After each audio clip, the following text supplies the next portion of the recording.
Hey there folks, we are continuing right along with the 31 Days of Samhain. I actually had a chance to get some extra videos recorded for you today, and since we're in that section talking about divination, I thought I would share with you divination with mirrors. Now if you're looking for a good book on mirror magic, because a lot of the old ones are out of print, this is a fabulous book by Mickey Mueller called The Witch's Mirror, Craft Lore and Magic of the Looking Glass. I was fortunate enough to sit in on a class with Mickey Mueller when she did her mirror magic class. I learned so much from her. She has great stuff. Please visit her online. If you just Google Mickey Mueller, you'll find her. She has a wonderful Etsy shop.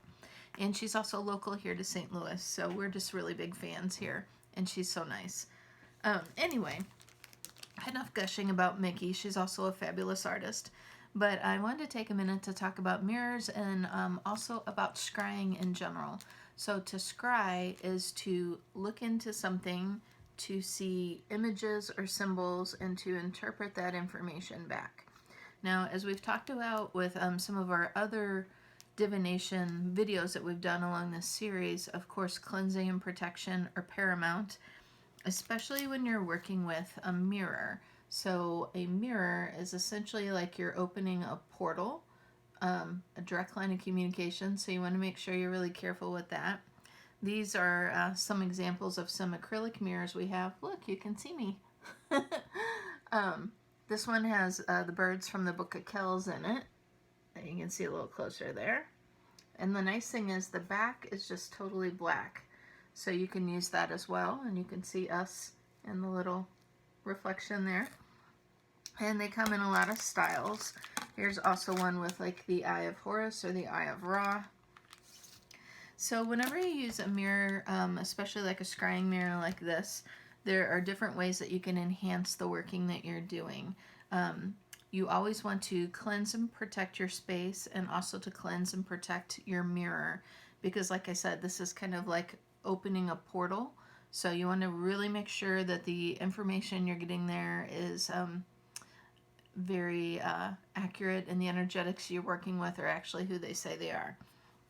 There are different things that you can do to enhance your mirror magic when you do it. You can use what's called a fluid condenser or a mirror wash, and Mickey has a great list of washes in her book. So you can use it to put over your mirror when you're using it. A fluid condenser works a little differently, and you can do a fluid condenser a few different ways.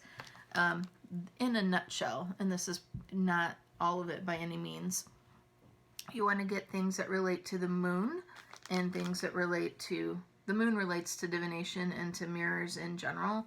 You can use anything that corresponds with water, but what you're going to do is you're going to mix all of these things in a bottle, and typically you take something that is gold, you heat it till it's white hot, and then you dunk it in the water, and the particulate from the gold will separate off and come out in the water.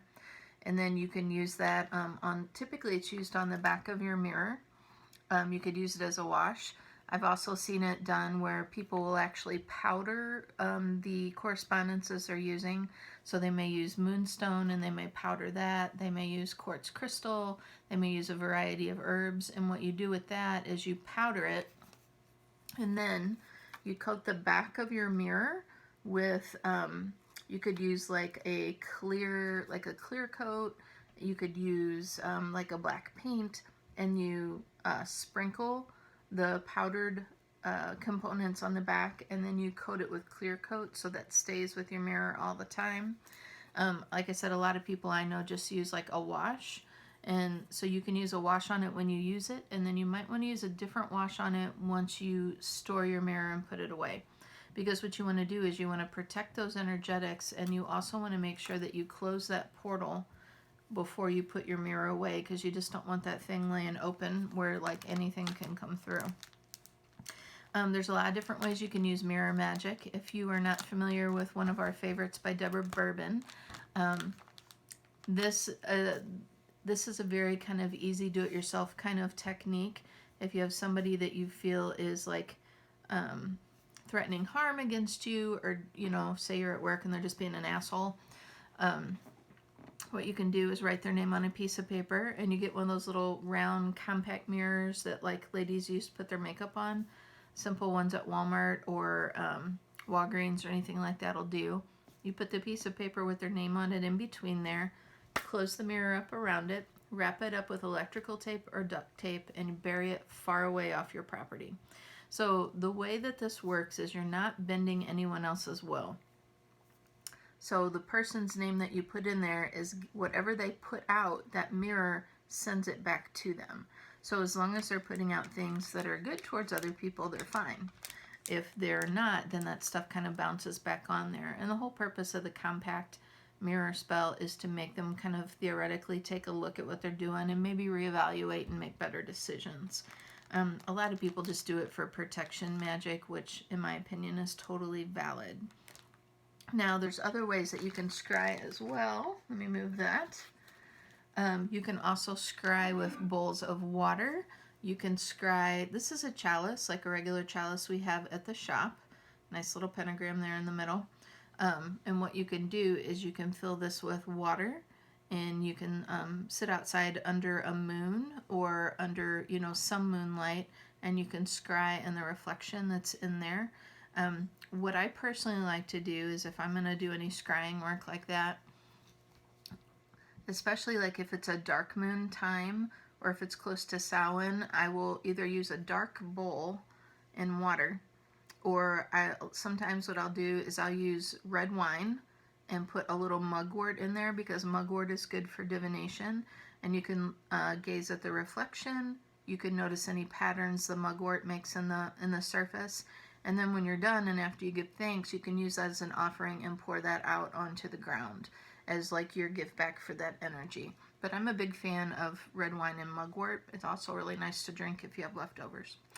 But just another way that you can scry, and you could do it again in your chalice. You could do it in a bowl. You can do it in anything. Like I have a scrying bowl that I use to do mine in. One thing you might want to keep in mind, if you do use a silver-plated chalice like this, you do not want to let anything acidic like wine sit in here overnight. It will pit the finish of the silver, and you can't recoat that. I mean, you can, but it's pricey.